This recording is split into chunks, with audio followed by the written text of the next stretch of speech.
Hello everyone, Shannon again, and I am so excited to be releasing the very first installment of the VIPKid Curriculum Review series that I am beginning, and I'm really excited. I know a lot of you have mentioned how interested you are in this.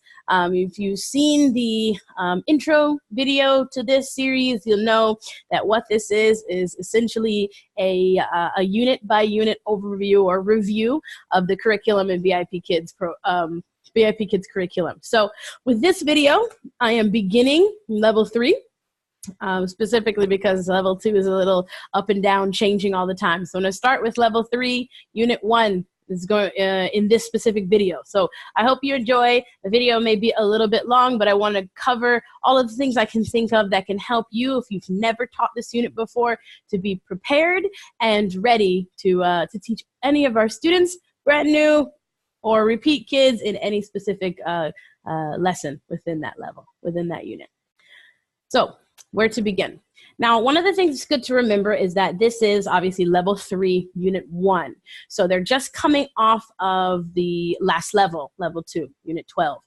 So one of the things that I think is always useful, especially for some of these kids, and especially if you've never taught many of these different units, is to check out how many classes your student has actually taken with VIPKid. It's very easy. All you have to do is go into the app, click on the student's profile, and it'll tell you how many classes they've taken with VIPKid.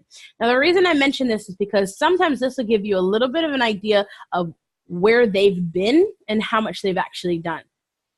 Level 3, unit 1 is a very common place for children to start VIPKid. So you want to make sure, do you have a brand new student?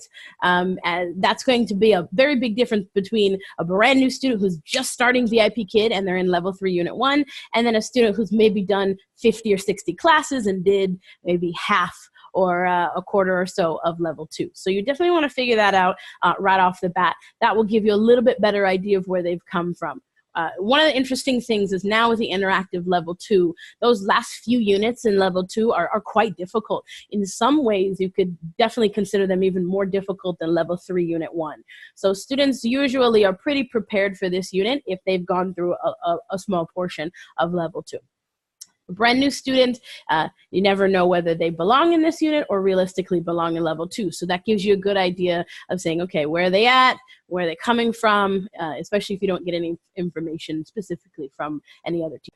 So one of the things that we'll talk about specifically with level 3, unit 1, 2 different sections. So the entire unit is titled Our Time on Earth. And of course, one of the things that we know about level 3, unit 1 is that it is the days of the week and months of the year unit. So you'll know, if you're unfamiliar with this, every level in VIPKid is split into 12 units.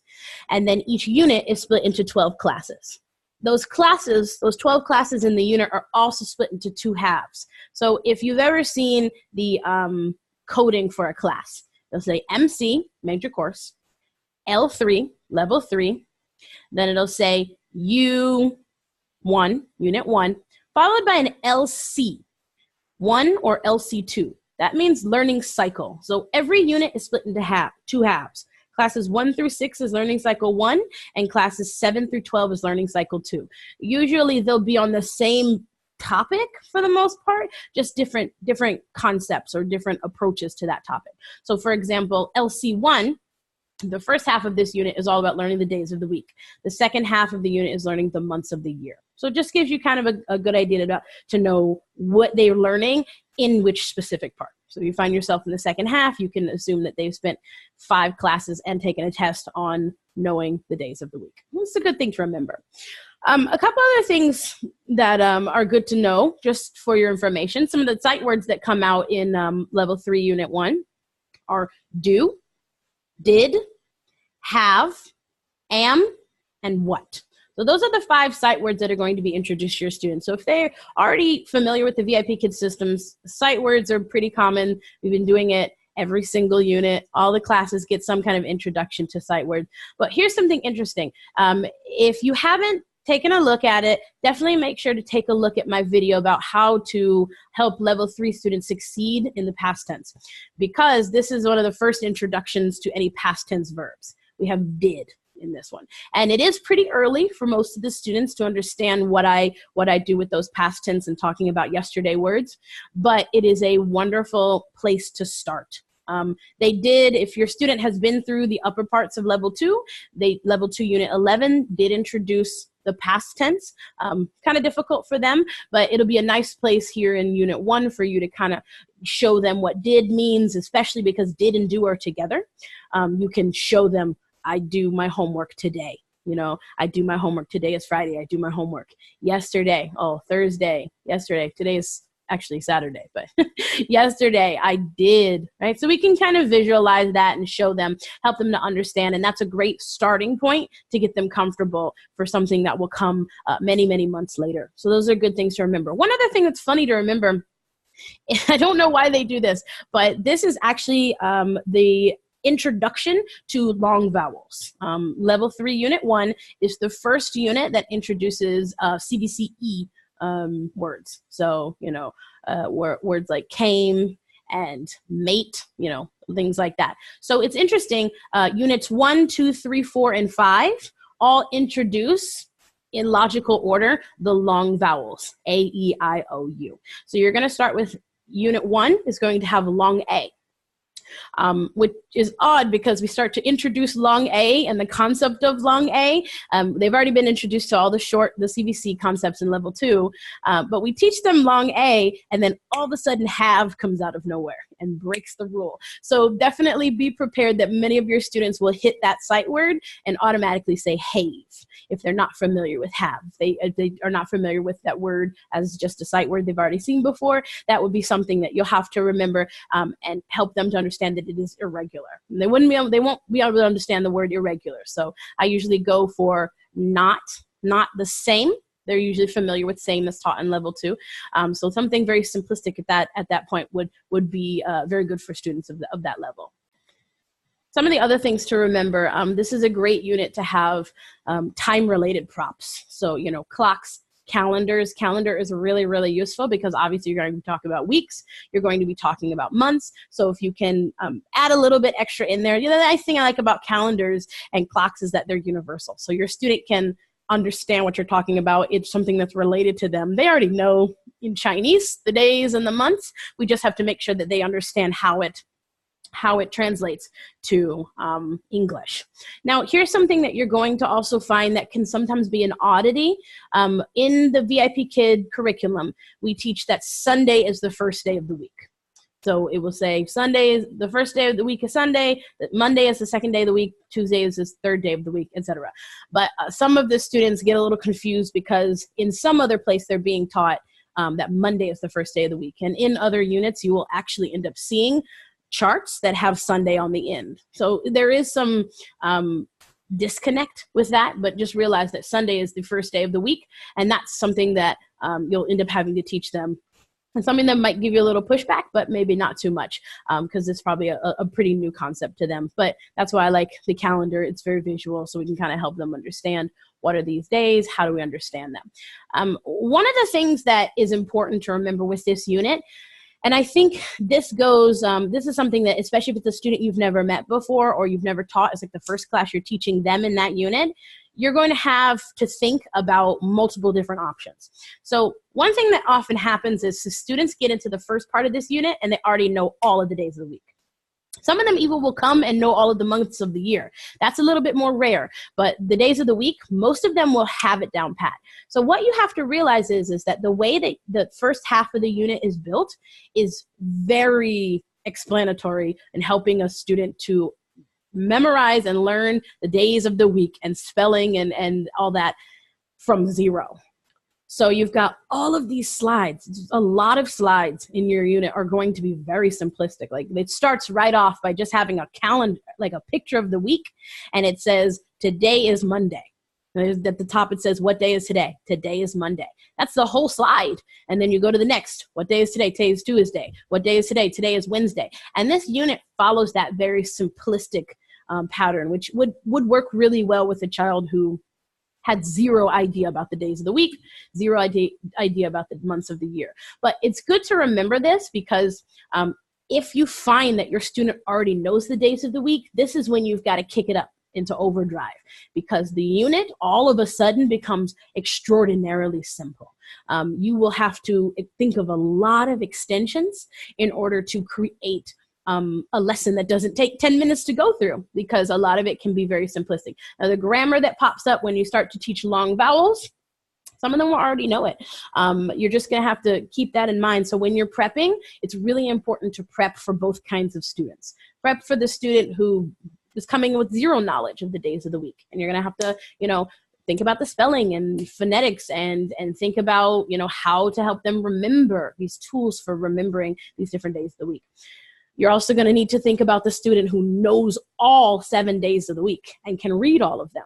How are you going to make this lesson a little bit more difficult for them? Expand your lesson. Give them something that can last 25 minutes. A lot of the times that can come in the form of personalization, asking them questions about their day. The week comes up in there, what's your favorite day of the week? It's always a great one. Why?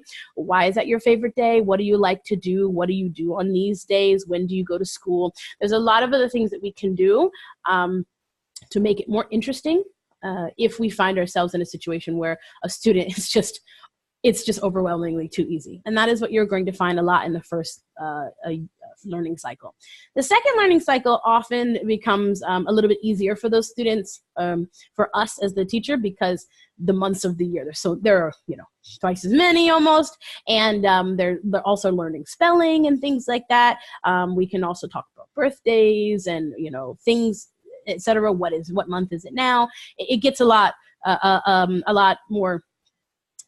easier for us to expand. One of the other things you might also want to think about when you get into that second half is that if your student has been with VIPKid for a little bit, that means that they have gone recently through the seasons and weather unit, which was unit 11 in level 2, which is nice because now we bring in the months, and then you can start going back and trying to help the student to remember those things, recalling that previously learned knowledge. So you might, get to December, or you get to January, March, whatever. You say, what season is August in? What season is it? Now your student should be able to remember that because that's maybe 2 months, 2-3 months before that class. So it's recently learned knowledge that's still kind of fresh, and it's a great way to kind of bring that stuff back up and allow you to talk a little bit more. What's the weather like? Is it hot? Is it cold, rainy, snowy, things like that? So you can bring in those kinds of extensions to not only extend the class if necessary, but also tie back to previously learned knowledge. Very effective in that second half of this first unit. Now, I want to go back to the long vowel thing because there's something that I love to do. And if you have students, they're regulars, you'll see how amazing this is. But even so, it also works for students that we've never met before. So one of the things that I always do as soon as I hit this unit is that I start making it very clear that short vowels and long vowels look different. We discuss how the E comes up, and VIPKid teaches it as Voici E. And as I mentioned, A will be the letter that appears in Unit 1. So what I like to do is visually show them short vowels when we do the CVCs and long vowels when we do the CVCE. The reason I love to use this gesture is because when done consistently, over time, it becomes a memory tactic for our students. So what happens is if I use it in Unit 1, Unit 2, Unit 3, 4, 5, all the way through all the long and short vowels, by the time we get a couple more units in, we'll notice that our student now understands what these gestures mean. So sometimes you'll have a kid come up and they'll go to read a word and they'll read it incorrectly. Okay, you could try and ask them to read it again. You could just tell them. There's a lot of options. But one of the things I love to do is if they chose the wrong vowel sound, short instead of long or long instead of short, I will make the gesture. And all of a sudden it clicks in the student's mind because that's how they were taught it. When they were taught the long vowel, they saw this. Long A, A, short A, I love doing very expressive mouth features for those words, for those phonetic sounds also, because it seems to always work well. I'll use my hands and I'll also do my mouth. So we might read something and I'm like, or F for A, or if it's O, or I. So it's really nice because it gives them just enough to where they can be successful and not feel like we're giving them everything. Because one of the things that happens in level 3, you hit into level 3, and it's a time for you to start giving your students some autonomy. It's a time for you to start giving them the chance to show you what they've got. What can you do? And a lot of them want that. They want that opportunity to say, I can do some of this. So instead of holding their hands so much as we might have done in level 2, it's a great time to start letting them go and trying to do things on their own. And this is a great way for us to help them feel successful on their own, as opposed to needing to hold our hand through the entire class or entire unit, entire level. We want them to move away from needing our help and moving a little bit closer to being able to do the things on their own. So a couple of the things that I want you to think about is that this unit is actually, it can be really boring. Like, that's one of the things that a lot of people say, wow, the days of the week or the months of the year unit is so boring, because it can be very tedious. It's kind of monotonous when it's just like, this is Monday, this is Tuesday, etc. So you want to think, as you're prepping, what kind of activities can I add in here to add some fun, to add some life to this? Because we all know that if it's not interesting, one, our students not going to be want to be a part of it, but two, it's also going to make it a lot harder for them to retain the information if it's not mentally entertaining or intriguing, engaging, right? So a lot of different things. If they're having some struggles, maybe you can use songs. We've all been introduced to songs at Teach Days of the week. Some of your kids will just pop in there and start singing a song, and you're like, oh, great, I see you already learned this. Songs or pictures, thinking of other kinds of activities that might help the student to have fun, your props that you bring in, not just your calendar, but other things that you do maybe with your whiteboard, or something that you can bring into this class to add life to it. Even if it has to do with what people do during the week, and you have, like, you know, a basketball or, you know, a book, and it's like, what do? We do homework on these days. The point is that realize there are aspects to this unit that can be very boring. So we want to hype it up. We want to make sure that not only are they learning the information, but they're really enjoying their time with us, and they're enjoying learning the days of the week, learning the months of the year, learning these new things that they haven't seen before, learning these new grammar rules. Level 3 is very interesting because level 3 hits grammar really fast and really hard. And then it's from there on just we're learning new grammar rules almost every single unit, and it's heavy, and it can be really hard for them. So we want to make sure that every time we hit some grammar, we're coming in saying, okay, I know this could be a little bit hard. I know I'm going to think about some rules maybe that or concepts or activities or something that I can do in order to help make this a little easier, or in order to help make this more fun and entertaining for you. So a lot of it comes down to the prep stages. I personally feel like flexibility is the key to being a great teacher. But I also believe that flexibility only belongs to the well-prepared. So if we're prepared, if we know what we're going to teach, if we have an idea of maybe where our student has been, you know, upper level 2, where they're going, what they're going to be learning after this, it gives us a great way of creating something that they can understand, of creating a space that we're preparing them for the future while also tying into things that they've already learned. One of the things that is really a big focal point in this entire unit are ordinal numbers. So some of your students might come in knowing first, second, and third, but the vast majority of them, that's where their knowledge stops. So it's good to have some other kinds of props, maybe your whiteboard, maybe you have some sort of figure that you create that has different ordinal numbers on it, but they will be learning initially 1 through 10. And then, of course, once they get into the second half, 11 and 12 come up with the sentence structures in that second half, or something like January is the first month, or January is the first month of the year. It's actually something I love to do with my students. If I feel like it's a little too easy for them, I usually try and create more complicated sentences. So if the answer is January is the first month, well, maybe I want them to just fill it out. January is the first month of the year. Or I will often write the other version of this sentence, and it's something I love to do throughout all of level 3. The first month of the year is January.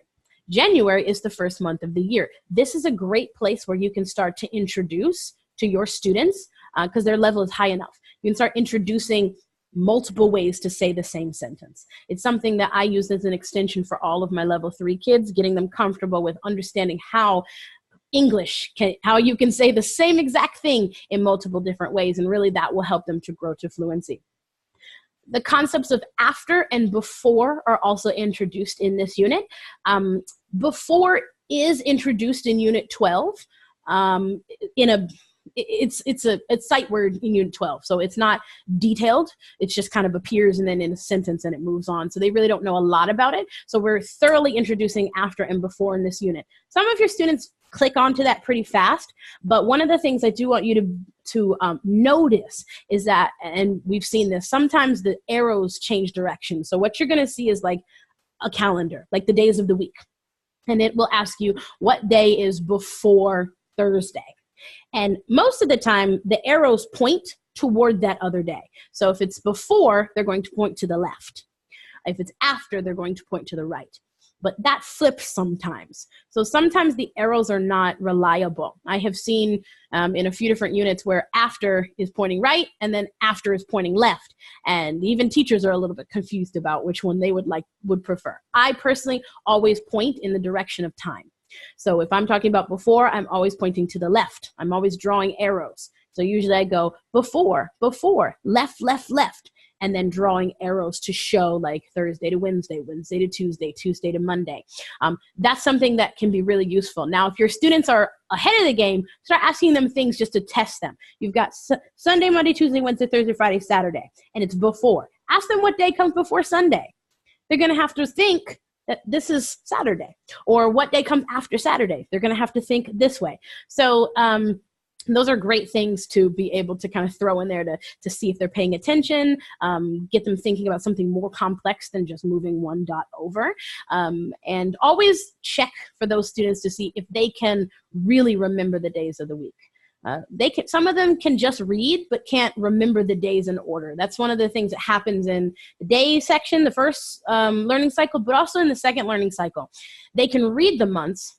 They can say all the months in order. But one thing you'll find is that if you want to do some more extending to make sure that they really understand it, see if you can help them to understand and remember the months, like what comes before, what comes after, without having to say the whole entire set. So I know some students, if they don't have the calendar in front of them, I can say, what month comes before August? And the student literally has to count, has to go through all the months, January, February, March, April, May, June, July, August. July comes before August. Well, that's good, but if you're finding that you have the space to extend, go ahead and help them out a little bit more with that, because realistically, we don't want them to have to count through everything. Just like I don't want a student to have to go through the whole alphabet to figure out what letter comes next or before. So that's getting them feeling a little bit more comfortable. And I think if we pay really close attention to what the student is saying, how long it's taking them to answer certain questions, we can find what other extensions might benefit them in order to help them grow and actually understand. Because a lot of these kids will go through that section, and if they really didn't understand the months of the year, they'll forget it. And then some, maybe in the next unit or the unit after that, there might be some reviews of the months, and then all of a sudden they don't remember them. So we want to make sure that they're very deeply entrenched into that student's mind before we take them on into Unit 2. Now, in this one of the other things that you're going to find are the verbs come and follow. So for me, one of the things that is something I like to do is come, like come, come.